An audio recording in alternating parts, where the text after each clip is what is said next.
Mateus 24, vamos falar um pouquinho do sermão profético. Na verdade, eu quero continuar uma temática que eu comecei culto passado. Sermão profético de Jesus. Em Mateus 24, nós vamos ler o verso 10 até o verso 12. Nesse tempo, muitos serão escandalizados e trair-se-ão uns aos outros, e uns aos outros se aborrecerão. E surgirão muitos falsos profetas, enganarão a muitos. E por multiplicar a iniquidade, o amor de muitos se esfriará. Vocês já ouviram muitas das vezes esse sermão, mas hoje eu quero falar sobre uma batalha contra as emoções dos seres humanos. Nós temos uma essência e algumas necessidades biológicas, né, que é comer, dormir, vestir, tá, biológico isso. Necessidades físicas. Mas existem outras necessidades que abrangem o ser humano. E uma das necessidades que o ser humano necessita são as necessidades emocionais de serem supridas. E eu vou falar uma coisa para você. Se você não cuidar das suas emoções, você está abrindo uma porta para o inimigo. Isso, pastor, isso é sério. Você está dando legalidade para o inimigo. E por que você fala isso? Uma das necessidades emocionais que nós temos é de ser amado, ser aceito, de ser apreciado, de ser reconhecido. Essas são as necessidades que todo bebezinho já nasce, que todo ser humano já nasce. Querido, você precisa entender que você é amado de Deus. Essa é a primeira coisa. Que você é aceito por Deus. Você não precisa ser aceito por ninguém. Você não precisa ser vangloriado por ninguém. Você precisa ser amado, aceito por Deus. E é sobre isso. E ser reconhecido pelo Senhor. Querida igreja, nós não precisamos procurar reconhecimento de nada. Porque quando Deus termina toda a criação, Ele diz que tudo aquilo era muito bom. Então você já é afirmado. Você já é afirmado. Mas, por conta do pecado, nós vivemos em um loop. E vivemos uma vida emocional totalmente deturpada. Porque o que o inimigo quer? Que você não se sinta amado, não se sinta aceito e muito menos afirmado. Porque isso, quem traz para você é o relacionamento que você tem com o seu Deus. Isso é de extrema necessidade para este tempo, que o mundo está em um caos emocional. E nós precisamos resolver as nossas emoções. E sobre isso que eu quero falar com você.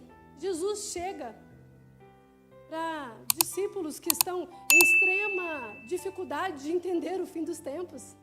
Assim como nós temos extrema dificuldade de entender o fim das coisas e ficamos procurando respostas, e quem dá respostas para a nossa vida é Jesus. Ninguém pode nos dar respostas. Para de querer que o outro diga para você, eu te amo. Para de querer que o outro diga para você, ai, você é tão lindo, tão linda. Para com isso. Aqui eu encontro Jesus dizendo bem claro, o amor de muitos se esfriará. E vai ser um tal de, eu não gosto de você, você me irrita, eu não suporto você. Jesus está praticamente dizendo isso.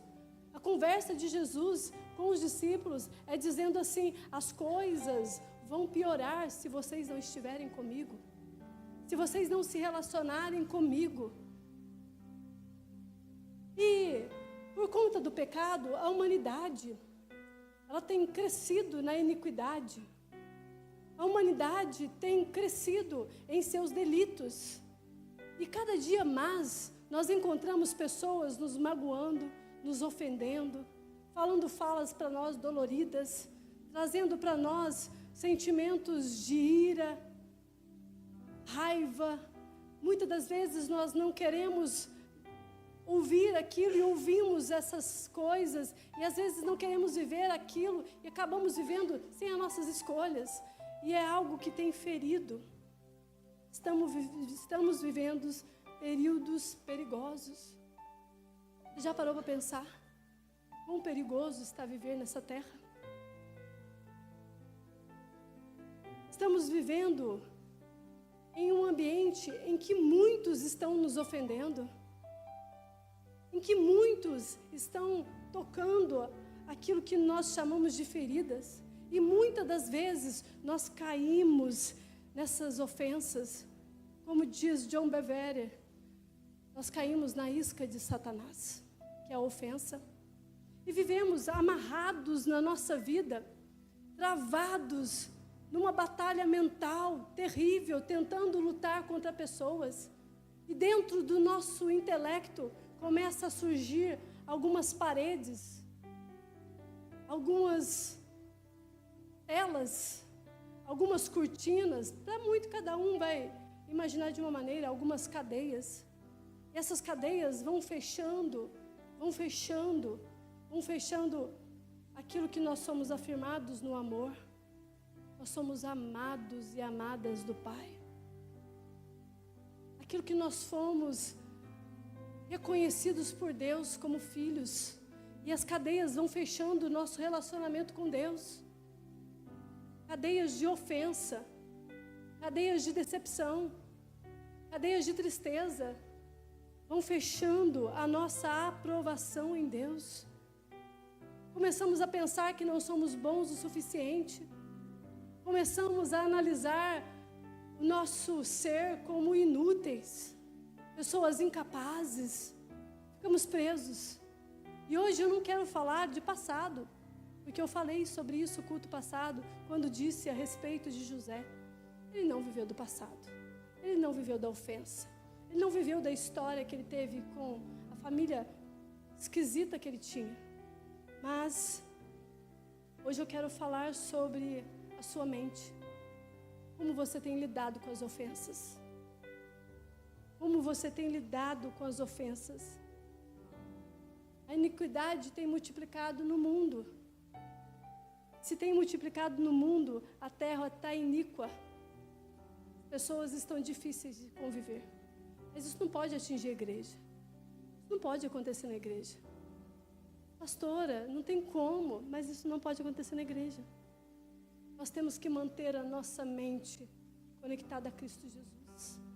Nós temos que manter a nossa mente naquilo que Deus quer que façamos. Nós temos que manter a nossa mente naquilo que Deus quer que venhamos a viver, mas não nas ofensas que nós recebemos.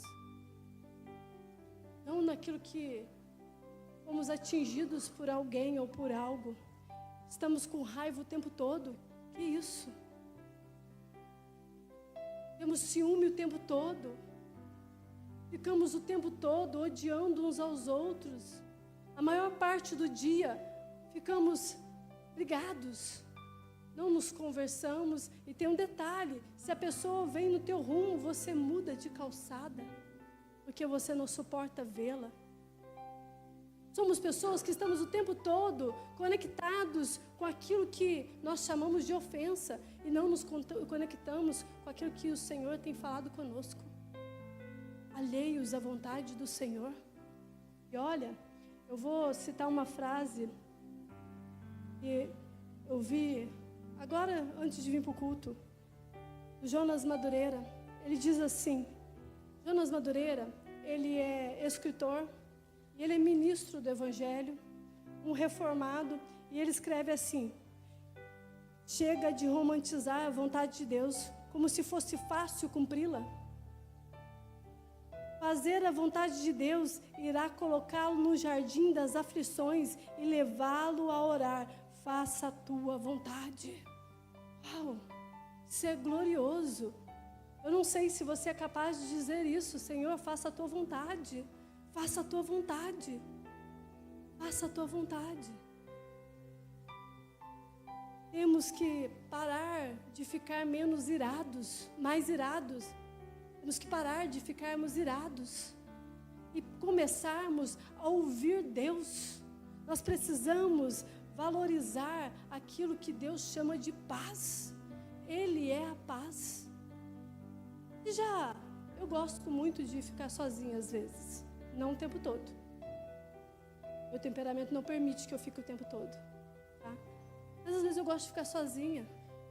E aquele fato de estar ali em paz, sem barulho, sem pessoas, me faz bem, me traz uma constância.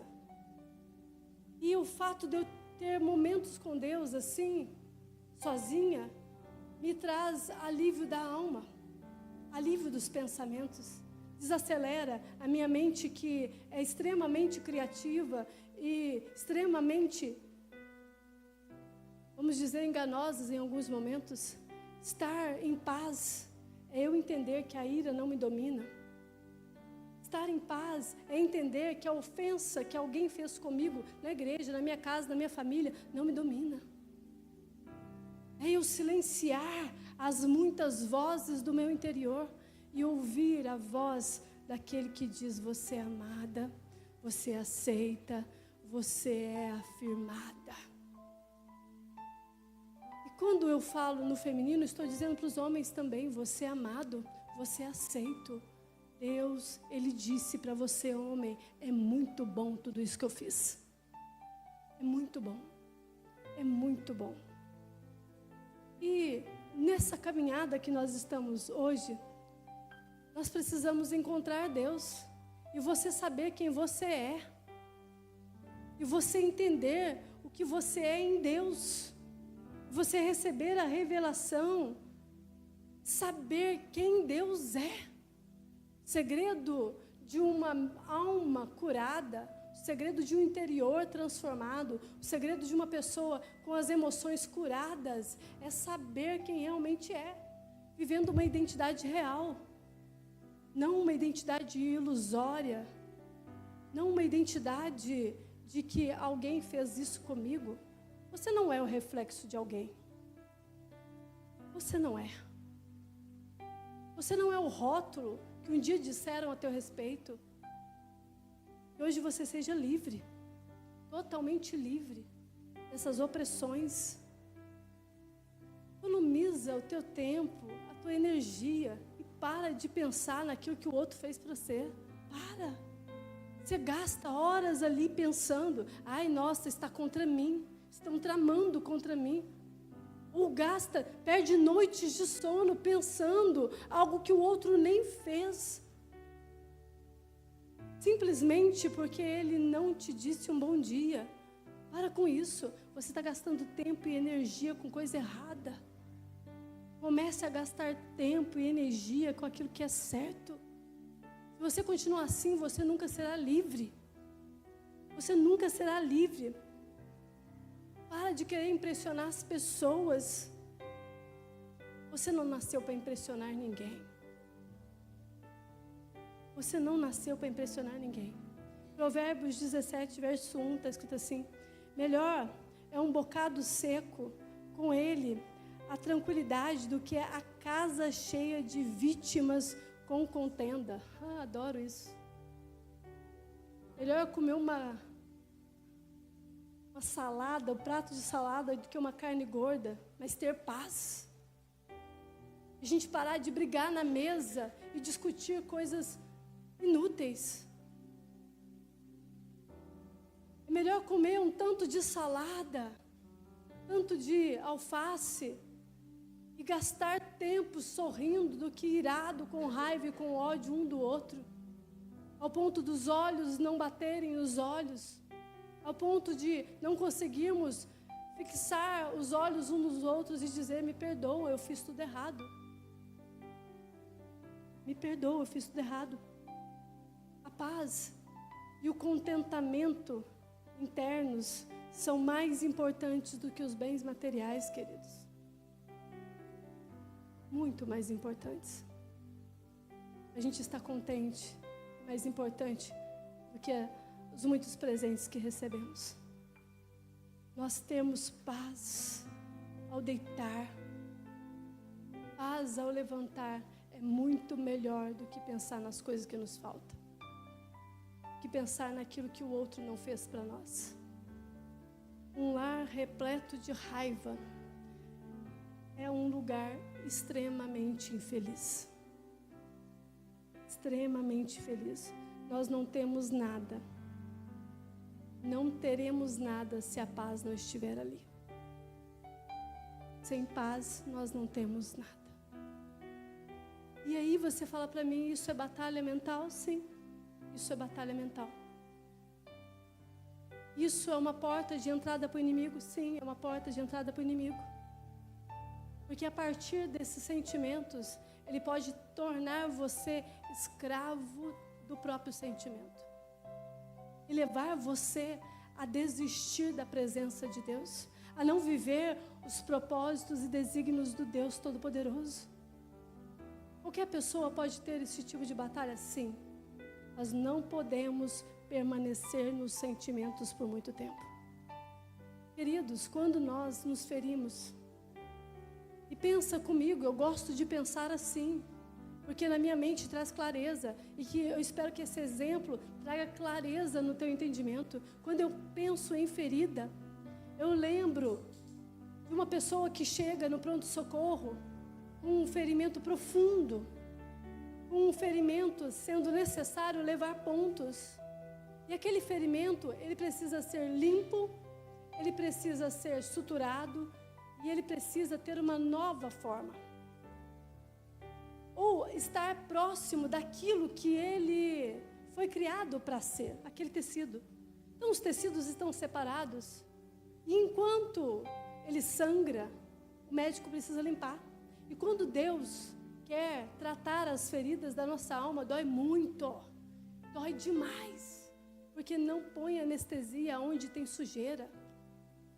Não dá para o Espírito Santo começar o trabalho perfeito da obra de Cristo antes que Deus passe em você aquilo que nós chamaríamos de instrumental cirúrgico, mas o nosso Deus, Ele passa a palavra dEle em nós. E a palavra de Deus, ela é verdade que nos liberta. E verdade que liberta dói. Porque tem que tirar impurezas. E quando termina o processo de tirar impurezas, vem o processo glorioso chamado cruz de Cristo. E a cruz de Cristo, ela traz para nós santificação. Para que a santificação aconteça, é necessário que o Espírito Santo entre na história. E entre na história como o grande anestesista. Enquanto a cruz passa, eu não sinto mais dor.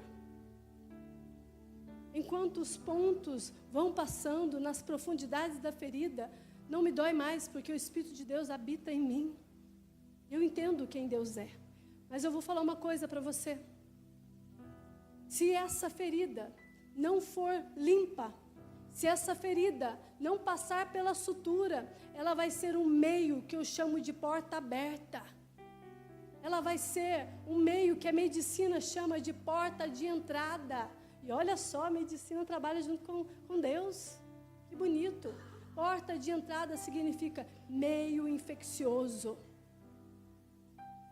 Ou seja, quando nós não tratamos feridas, ofensas, dilemas emocionais, esse ambiente se torna contaminado por aquilo que chamamos de bactérias, por aquilo que chamamos de meio de cultura. E ali cresce no meio daquilo que era santo, daquilo que foi criado por Deus, tecidos perfeitos, crescem problemas gravíssimos. Portas de entrada para o inimigo. Você precisa liberar hoje algo que está dentro de você. Você precisa deixar Deus ferir, doer, sangrar aquilo que você não quer que ninguém mexe, porque virou o seu pecado de estimação. Pecado de estimação é portas para demônios. Às vezes nós não entendemos porque a nossa vida fica tão amarrada. E aí, vira e mexe, nós voltamos nas mesmas histórias do passado e parece que aquela ferida nunca sara. E as histórias se repetem, por quê? Porque você não carrega em você as marcas de Cristo. Porque cicatrizes são marcas de Cristo. O que tem que ficar em nós, em uma ferida, são as marcas de Cristo. Elas não podem sangrar mais. Elas não podem sangrar mais quando você tem contato com Deus. Quando nós temos contatos com Deus. Deus por isso. Glória a Deus por isso. O nosso Deus ama pessoas feridas. O nosso Deus quer curar pessoas feridas nessa noite. Nosso Deus, talvez você fale assim, mas vai doer na hora que Deus tocar aquilo que eu escondo de todos. Mas deixa Deus tratar. Sabe por quê? Às vezes você é um ranço. Às vezes você é amargo, insuportável. Às vezes você é antissocial. E aquilo fere os outros, porque pessoas feridas ferem os outros. Gente rançosa demais. Gente ciumento demais. Meu filho, tem coisa errada aí. Talvez tem feridas aí totalmente infectadas. Totalmente infectadas. Pessoas difíceis de conviver. Somos pessoas feridas. Mas eu quero que você analise isso de uma seguinte maneira. Você pega o espelho, quem você vê? Quando nós nos colocamos diante do espelho e perguntamos, quem você é? E o espelho, ele é um reflexo de alguém que está de frente. Se sou eu a pessoa que está de frente, o maior problema da humanidade é você. O maior problema da ofensa não é o que te ofendeu, é você mesmo. Então hoje, que o espelho da cruz de Cristo seja colocado diante dos nossos olhos e nós possamos olhar para nós e perguntarmos quem você é. Sabe por quê? Porque nós projetamos a imagem nos outros. Nós projetamos nos outros, nas outras pessoas, uma imagem do nosso problema, do nosso dilema. Não é isso que os psicólogos falam para você quando você faz terapia? Mas eu, como ministra do Evangelho, quero dizer para você, tem algo dentro do ser humano chamado pecado. E o pecado é o seu maior problema. Porque você procura amores aonde não tem amor. Porque você procura afirmação aonde não existe afirmação. Porque você procura ser aceito por quem nunca te aceitou. E aí você começa a procurar o seu reflexo no outro. Isso traz grande devastação. E nós temos dificuldade de conviver com as pessoas. E por que temos dificuldades de conviver com as pessoas? Porque nós temos dificuldade de dar conosco mesmo. Nós temos dificuldade com a nossa essência, com o nosso probleminha. Nós temos dificuldade de enfrentar a nós mesmos. Eu encarar o meu reflexo no espelho e falar, defeituosa. Eita! Mais uma vez você caiu na mesma raiz, no mesmo problema, no mesmo dilema. Está aí você. Está aí você. Lidar. Às vezes o nosso problema é lidar com o nosso próprio temperamento. E a gente arruma desculpa que o problema é o temperamento do outro. Na verdade, é conosco mesmo. Nós ficamos o tempo todo tentando achar dificuldades naquilo que nós chamamos de personalidade. A personalidade do outro é diferente da minha. Para com isso. O problema está na tua personalidade mesmo. A tua própria essência. Temos dificuldades de conversarmos conosco, com a gente mesmo. É aquela hora que eu olho no espelho e falo assim, e aí? O que você vai fazer com esse pensamento? Eu olho no espelho e falo, você é chata. Nossa! É quando eu pego o espelho e tenho que relacionar comigo, eu fujo dele. Porque é mais fácil eu acusar o outro. É mais fácil eu apontar e dizer, o problema está no meu marido. O problema está nos meus filhos. O problema está lá na empresa que eu trabalho, porque lá todo mundo é linguarudo e fica inventando história de mim. O problema é o cara que senta do meu lado, eu não faço nada, ele que fica me olhando estranho. O problema não é eu, o problema é o outro. E aí ficamos nessa fugitiva de encararmos nós mesmos, essa fugitiva de nos vermos refletidos em um espelho. Espelho, eu posso dizer para você, em uma sutura, eu chamaria de cruz de Cristo, e aqui diante do espelho, eu também chamaria de cruz de Cristo. Porque a cruz, ela revela quem eu sou. A cruz, ela me coloca no reflexo da realidade de pecador que eu carrego, da realidade humana que eu carrego. E por isso, nós passamos tanto tempo com dificuldades nas relações. E as nossas relações, elas ficam trincadas. E as nossas relações, elas ficam quebradiças, cheias de sensibilidade. Ai, nossa, eu sou um vaso quebrado. Nossa, tem tanta rachadura. Se relar, eu caio e quebro inteirinho. Aí vira uma manteiga derretida.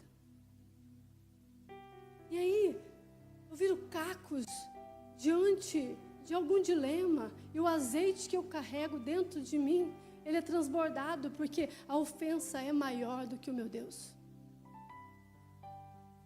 Porque o dilema é maior do que a presença de Deus. E aí, querido, o diabo faz o que quer. O diabo ciranda na tua vida emocional. Mas eu fui abusada quando era criança. O que você faz com isso? Vira cacos? Não, mas você não entende. A agressividade daquele homem comigo. E aí você vira cacos? Mas você não entende, ela é grossa, um ogro. Você faz o que com isso? Vira cacos? Vira cacos? Estamos estressados, né? Como estamos estressados? Ficamos estressados uns com os outros por causa de coisas desse tamaninho. Ficamos irritados porque o pastor diz não para nós. Aí o jeito que o pastor fala comigo, nossa, fico chateada. Ficamos estressados. Vivemos o tempo todo em guerra. Em guerra com alguém. O tempo todo. Mas na verdade, a guerra está dentro do teu interior. Verdade, a guerra é entre carne e espírito. É uma batalha entre carne e espírito. Entre o fruto do espírito e a vontade perversa da carne. E os delitos da carne. Ficamos o tempo todo em batalha. Nós confundimos a batalha. Entendemos que a batalha não é contra nós, mas contra o outro. Criando coisas. Por que guardar mágoas? É a minha pergunta de hoje. Meu questionamento é, por que guardamos mágoas? Por que ficamos presos nas mágoas? Você sabe o que é mágoa? Mágoa é cobrir a sua alma com uma foligem. Sabe quando tem queimada? Sai aquelas foligens. Você cobre a sua alma com uma névoa desse tipo. Algo escurecido. Mágoa é você escurecer a sua alma.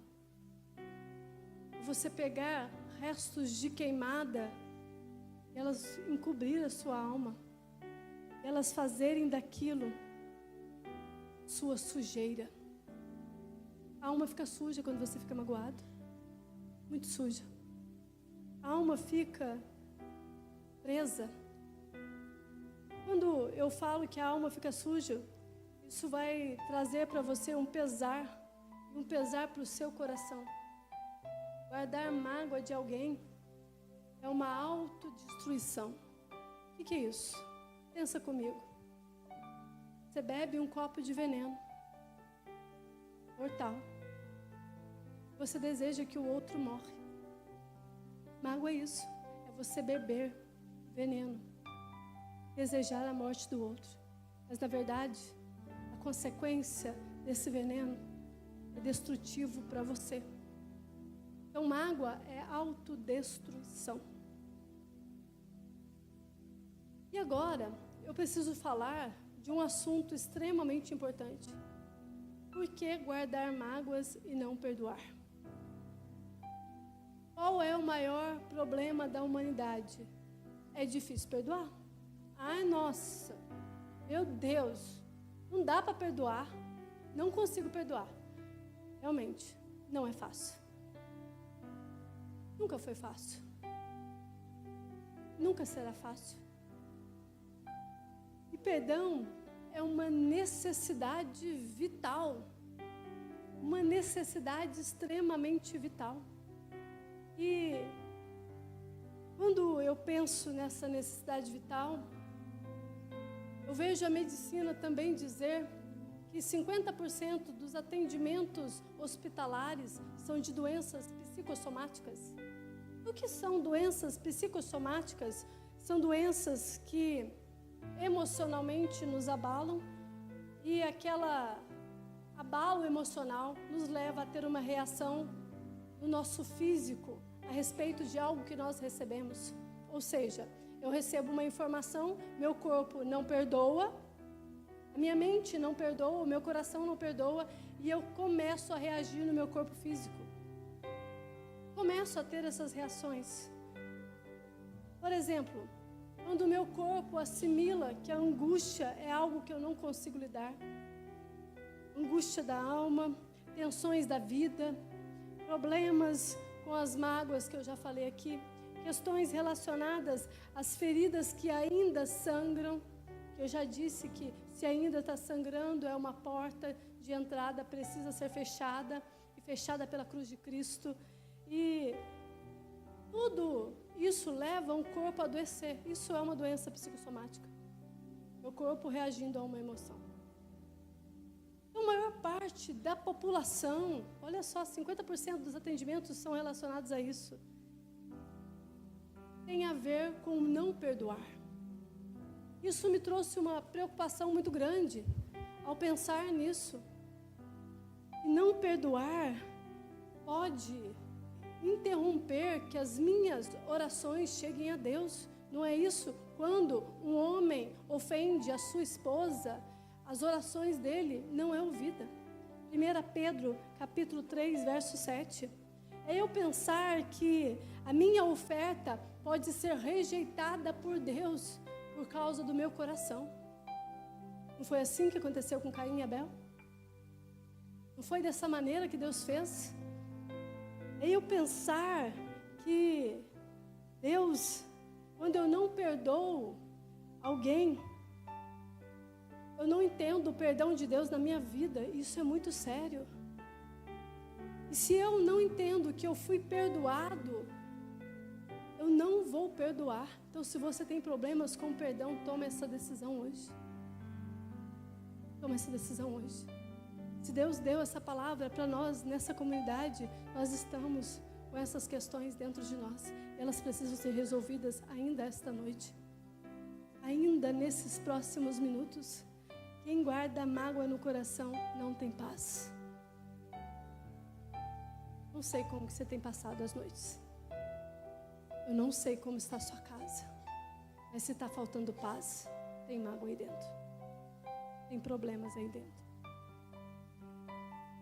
E não ter paz significa o seguinte: nós estamos entregues a torturas da consciência, aos flagelos da alma. Não ter paz é estar extremamente sendo flagelado pelas suas emoções. Pelas suas emoções. Reter mágoa no coração é ser controlado por outro que o ofendeu. Então, se você não perdoa, você está sendo controlado pelo outro. você está sendo controlado por aquilo que você imagina que o outro fez, ou até mesmo que o outro fez. Não terá descanso.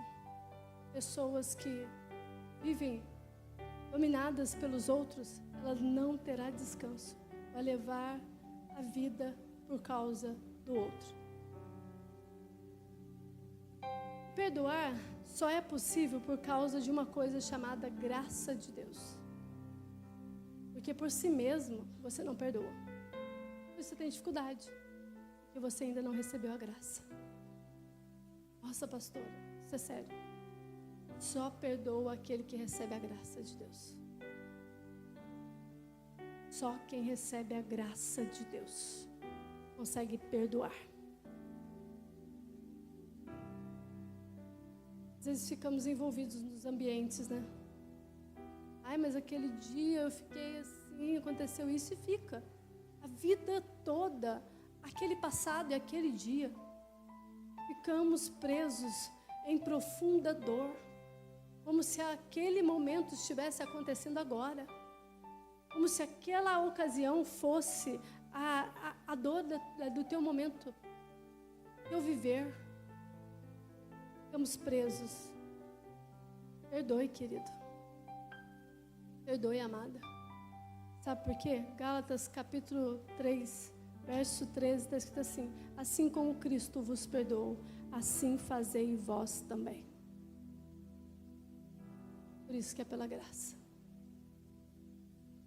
Quando Deus nos perdoa, Ele diz assim, Hebreus capítulo 8, verso 12, dos teus pecados jamais me lembrarei. Isso é lindo demais. Deus desfez os nossos pecados. Ele desfez nosso modo de pensar errado sobre Ele. Ele perdoou-nos. Ele perdoou-nos. O sangue de Jesus purifica todo o pecado. Nós cantamos isso hoje. O sangue de Jesus nos perdoa. O perdão de Deus, ele é pleno, ele é completo. Deus nunca mais nos cobra dessa dívida. Nunca mais. E por que nós estamos magoados? E por que nós estamos assim?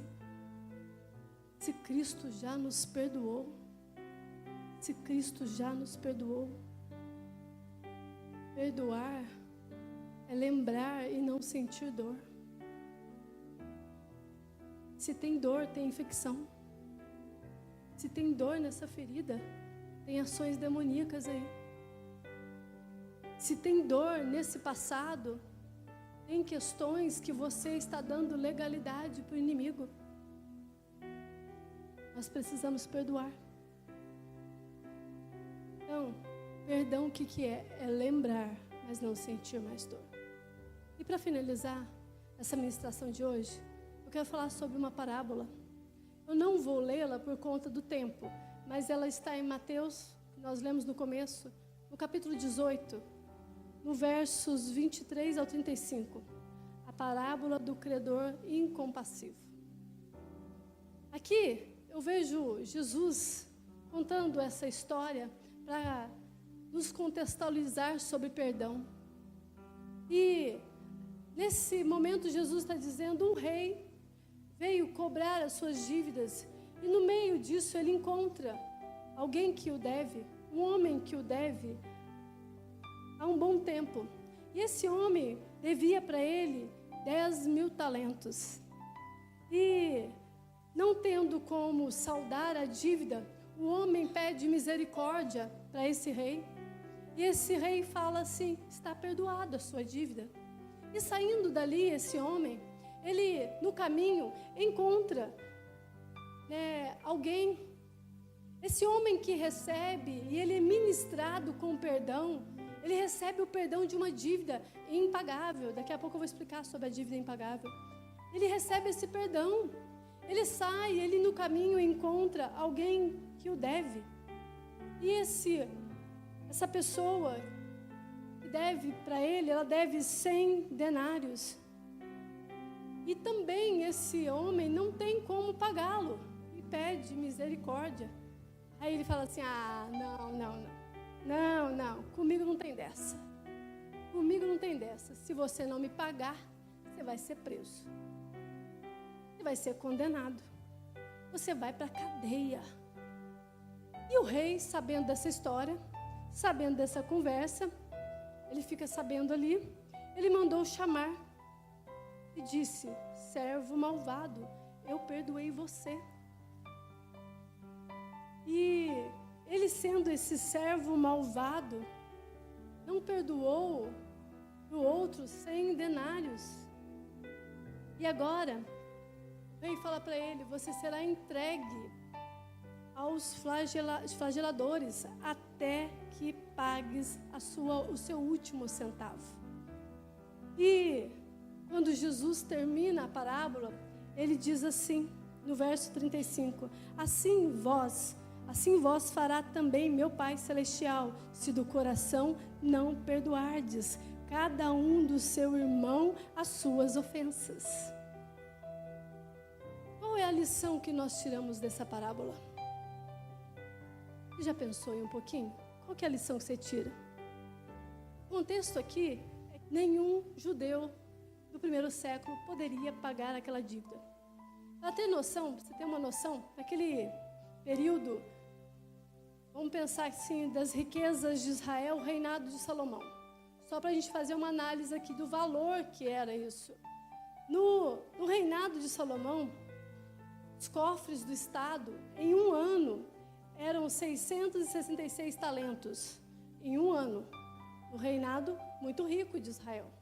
E no primeiro século, que é esse momento em que Jesus está contando a parábola, todos os impostos da Galileia, Judeia, de Samaria, de toda aquela região, somando-se todo ele, em um ano, seriam 800 talentos. Então, assim, 10.000 talentos eram todos os impostos da nação durante 13 anos. Todos os impostos da nação durante 13 anos, ou seja, impagável. Uma dívida impagável. O salário de um trabalhador daquela época era 1 denário por dia. Eles recebiam, um trabalhador comum recebia um denário por dia.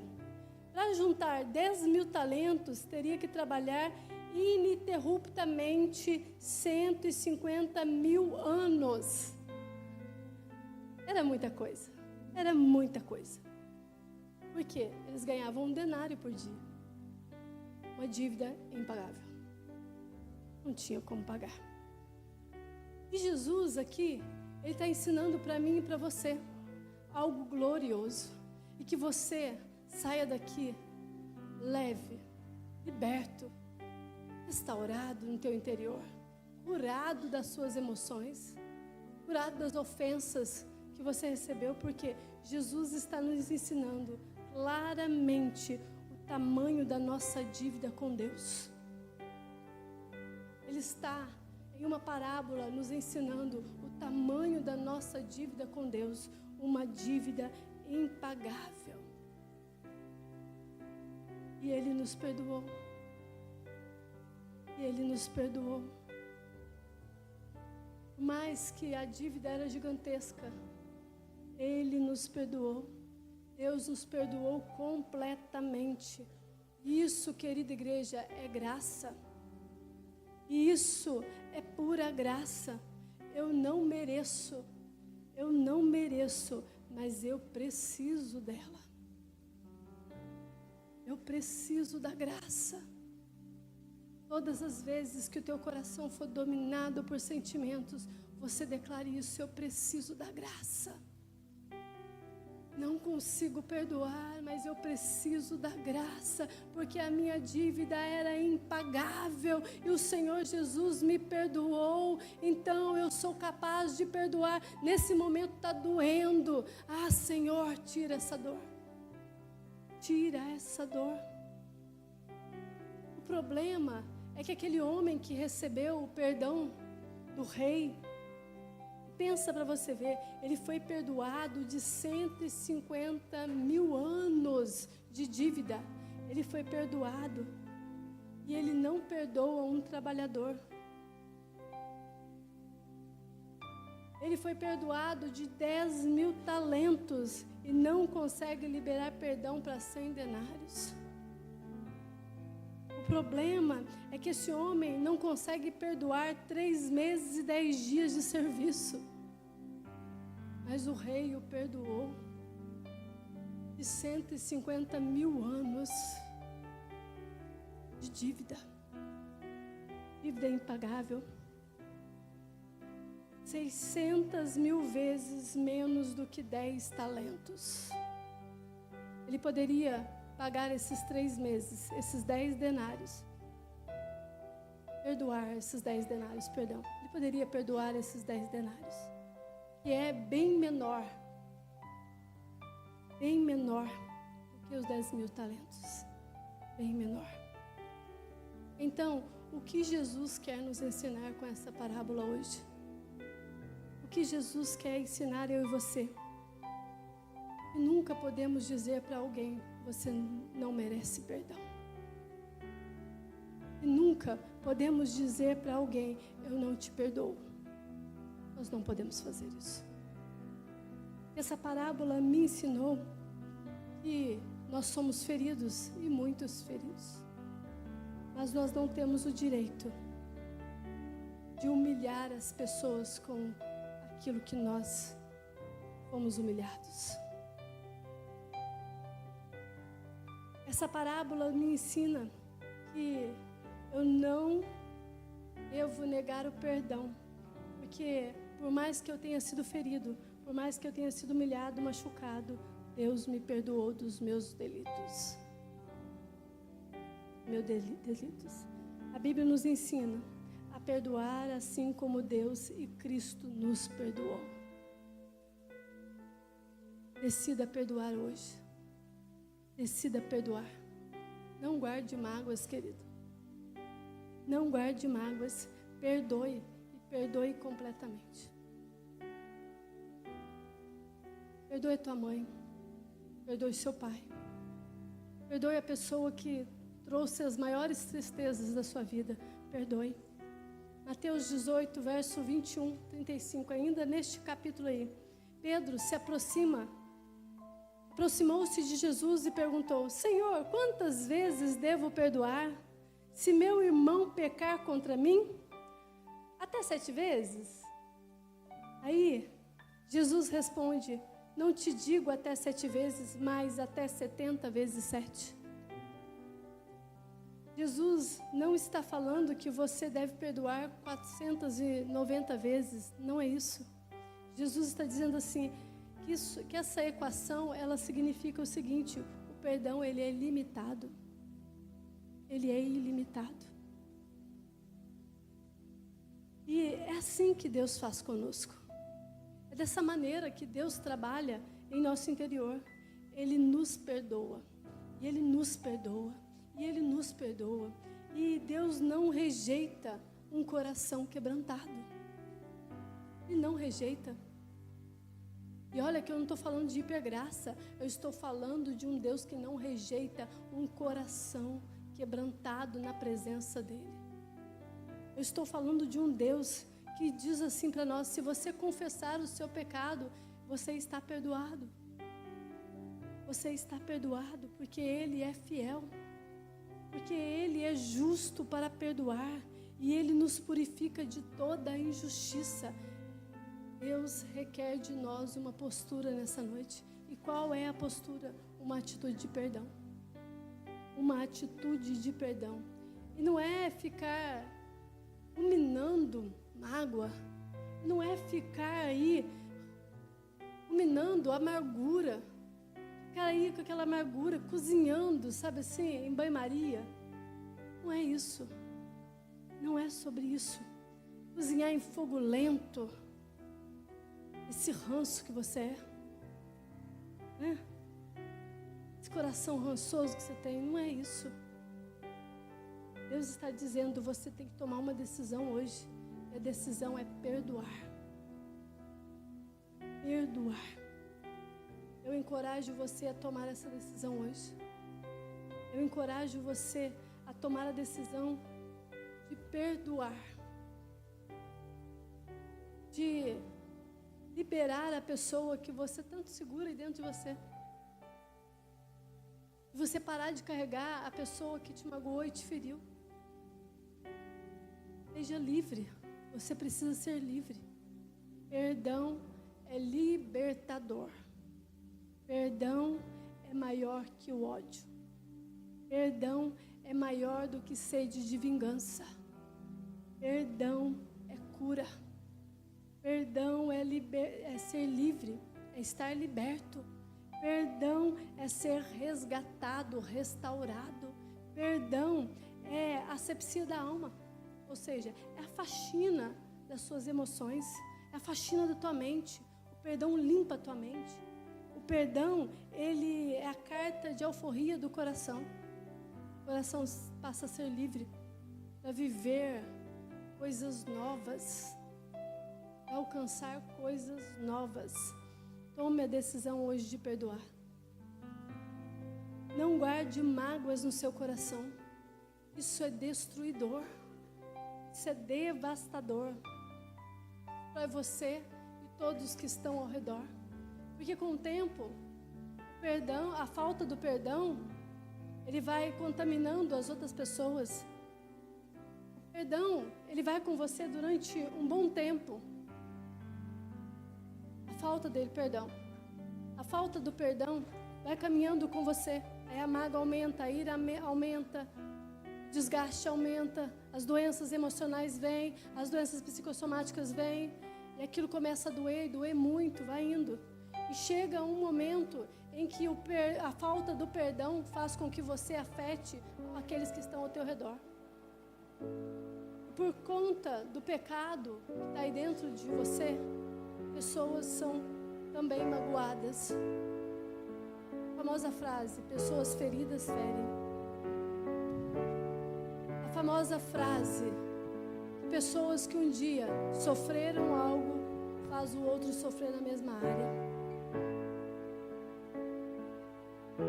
Querida igreja, não aceite os ataques do inimigo. Quando ele joga iscas, nós vivemos em um mundo caído e iscas estão diante de nós todos os dias. A nossa decisão é permanecermos no anzol ou perdoarmos e sermos livres.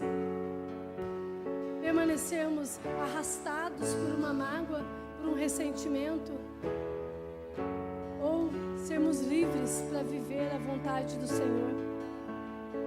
Perdoe, mas perdoe na graça de Jesus, na graça de Deus Pai. Perdoe na força do Espírito Santo.